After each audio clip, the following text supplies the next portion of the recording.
Ang galing kasi magsalita ni Congressman Raul Manuel mag-expound. Ayan, I commend him for that ability in speaking. Ha. Ang tanong ko lang, sinabi mo sa plenaryo ng Kongreso that NYC is corrupt. Ang COA nga hindi sinasabing corrupt kami. Yun yung binabase mo according to COA. Sabihin ko sa iyo ngayon, Congressman, magkano yung kinurakot at sino ang nangurakot kahit piso? Pakiibanggit. Kasi sasabihin mo, pwedeng sagutin. Hindi ka namin pwede sagutin doon sa pagsasalita mo ng isang araw eh. Ngayon, sinabi mo, corrupt ang NYC. Pakisabi lang po sa Honorable Congressman Raul Manuel, magkano ang kinurakot at sino po ang nangurakot? Para alamin natin kung sino.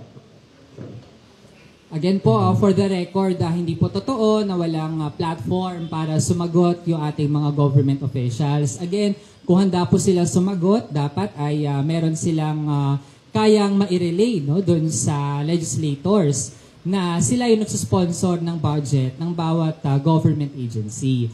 Also, again, public information po yan. Kahit sino po sa atin ay pwedeng i-search yan online, yung mga findings ng COA regarding the National Youth Commission. Tapos, ang punto natin dito, taon-taon hindi tayo nawawalan ng mga ganitong usapin kung paano ginagamit yung pondo ng bayan, lalo na doon sa isang agency na dapat ay nangunguna sa pagtaguyod ng interes ng mga kabataan. Sa panahon na, again, kanina naputol lang tayo kasi it was supposed to be my venue, like ngayon, para ipahayag yung salubin ng mga kabataan, pero merong nag-gate crash dito. Ang tanong kasi kanina, ano yung mga top na problema ng kabataan? Yun yung dapat na pinag-uusapan natin ngayon eh. Sabi niyo, sir, kurakot ng NYC. Tinatanong ko, sino po ang kurakot at magkano ang kinurakot? Pakisabi, ba't sasabihin niyo? Pakicheck, public knowledge naman sa COA yan. Wala nga sinabi ang COA na kurakot ng NYC, wala nga kaming kahit disallowance o pinapabalik na pera eh. Huwag niyo sabihin ng COA ang COA. Kayo lang ang nagsabi na kurakot ng NYC. Ang tanong ko lang, diretsong-diretso para sa mga Pilipinong nandito, magkano po ang kinurakot, binulsa, at kung sino po ang nagbulsa kahit piso? Pakisabi lang po, sir. Huwag lang kayong magsabi ng kahit kung ano-anong storya sa buhay. Pakisagot lang po yung tanong. Kayo ang nagsabi na kurakot kami. Ang tanong namin, magkano po ang kinurakot, magkano ang binulsa, at sino po ang nagbulsa sa NYC? Madaming problema ang kabataang Pilipino, teenage pregnancy, AIDS, and everything, education, sa education sector. Lahat naman yan, merong departamentong nag-handle, nandiyan ang DOH, nandiyan ang DepEd, and everything. Ang number one na problema ng kabataang Pilipino, sa aking palagay, ay yung nire-recruit ang kabataang Pilipino papunta sa NPA para pumatay ng pulis, ng sundalo na nagsasakripisyo lamang ng oras nila, malayo sa kanilang pamilya para may peace and order sa bansa.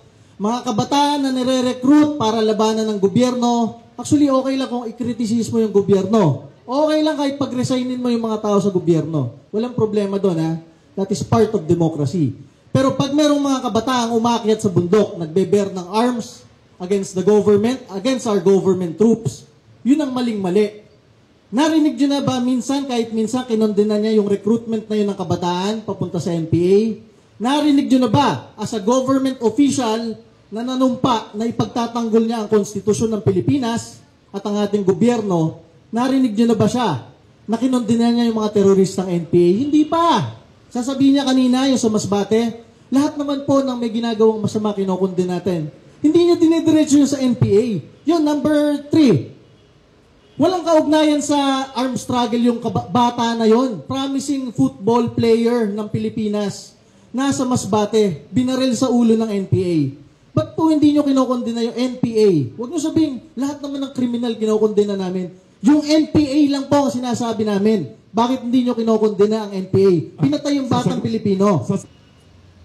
Nasa batas po natin sa current laws ng Government of the Republic of the Philippines at ito din naman ay kinakatigan ng ating mga huwes na kung meron tayong gustong mapanagot sa kasong rebellion, kasi makakonsider naman talagang mga rebelde, yung mga nasa New People's Army, di panagutin sila sa kasong rebellion, yun ay krimen.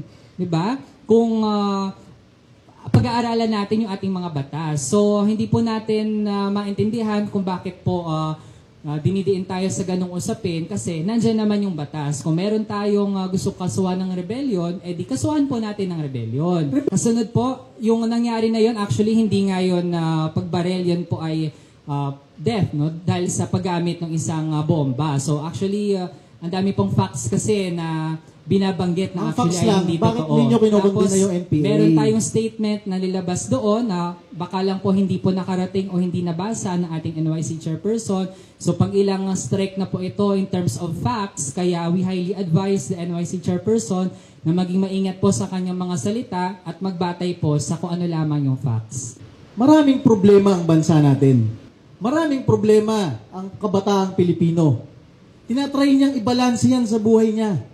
'Di ba? Mahirap kayo, may problema ka sa magulang, minsan may problema ka pa sa love life, may problema kayo sa pera, papasok ka sa paaralan, may problema ka pa sa mga teacher mo, maghahanap kang trabaho, bata ka pa, may problema ka sa paghahanap ng trabaho. Walang katapusan ang problema ng kabataang Pilipino. Ang tinatanong ko lang sa inyo, bakit hindi nyo kinokondena yung mga nagre-recruit sa kabataang Pilipino para pumatay ng pulis at sundalo, manunog ng cell sites, mag-extort sa mga kapwa Pilipino? Yun lang ang tanong ko. Kasi ano sasabihin mo? Hindi naman ako dito na-appoint bilang santo.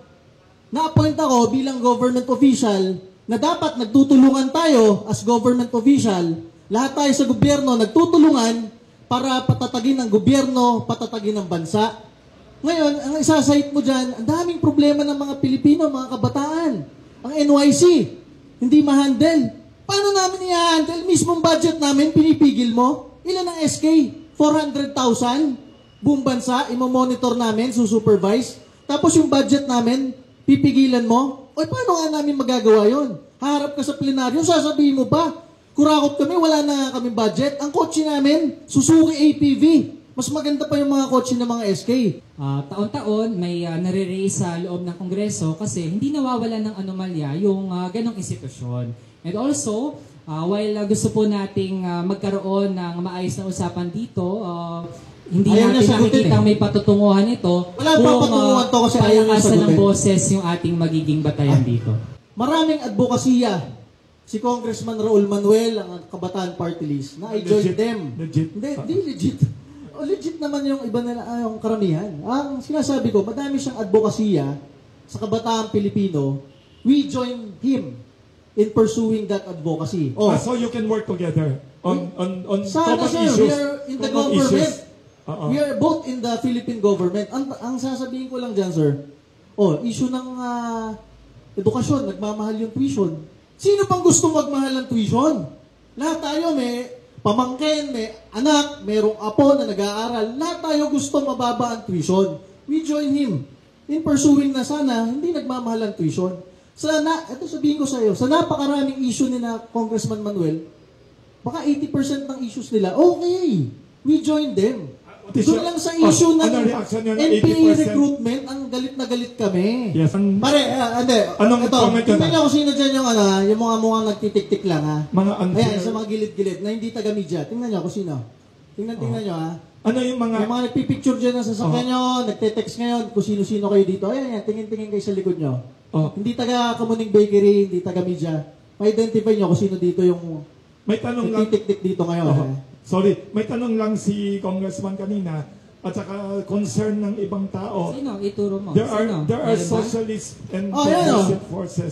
Yung naka-ano po? Yung naka-shades? Saan po kayo? Ganun po kapraning yung ating Hindi. si Chair. Pinipicture niya yung mga plate number ng mga sasakyan nyo Driver po kanina sa namin labas yun. Driver mo yun! Sir, natural lang po yung bodyguard niya kami. sige. Pinipicture mo lahat ng sasakyan dyan sa tabi. Bakit kasi? Hindi ko alam na driver mo. Akala ko, nagtitik Opo, kasi ganun po Parang kapraning namin mag-isip na-stop yung na ating NYC nag-picture ng mga chairperson. plate number nyo. Kung si Congressman Raul Manuel, ikokondina niya ang NPA, tutulungan niya yung mga magulang na nagre-reklamo na yung mga anak nila nire-recruit ng NPA. Baka gumawa pa kami ng commendation sa'yo, Congressman Manuel. Sinasabi po ng ating NYC Chair na bukas siya dun sa lahat ng mga grupo na nagsusulong din ng interes ng mga kabataan. Bukas sila sa iba't ibang ideya.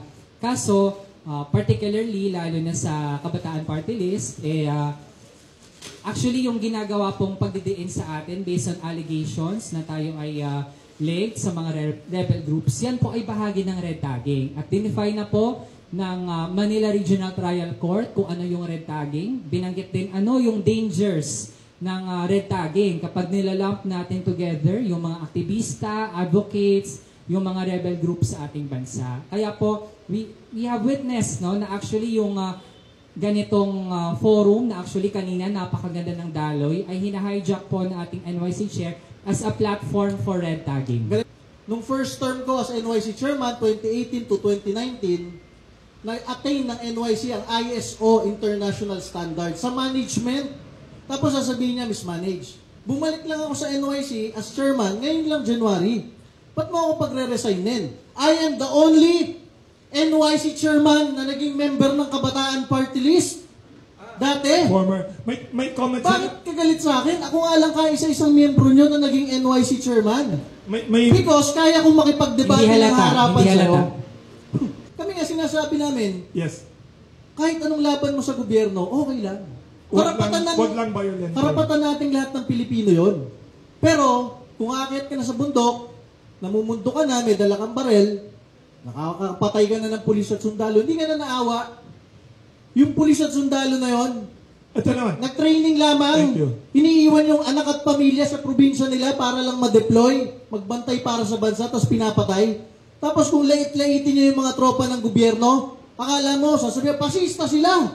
Mahihirap rin yung mga pulis at sundalo na yun eh.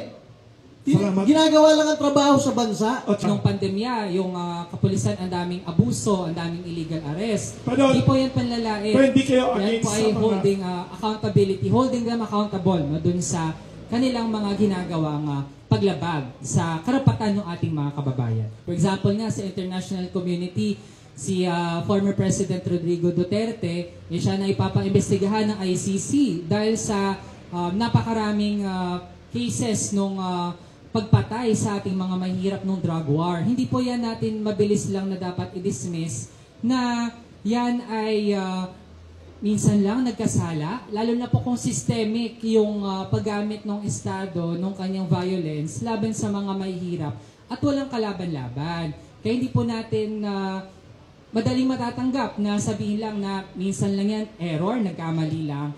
Lalo na kapag ang mga pinagkatiwalaan ng mamamayan na magprotekta sa kanila, yun pa yung aabuso sa kanilang mga karapatan. Yun na, I support Congressman Manuel. Hindi pa po ako tapos. Ay, hindi pa tapos. Pag yung pulis at sundalo Bastos ay po, nag-abuso, bastos. sige, kung pwede nga i-death penalty yung pulis at sundalo na abusado. Ang sagot yun. I join him in, yung sa paghanap ng hustisya sa mga abusadong pulis at sundalo at taga-gobyerno. Tama yon. I join him there. Kaya lang, yung NPA, abusado rin. Bakit Ito. hindi mo kinokondena? Sorry.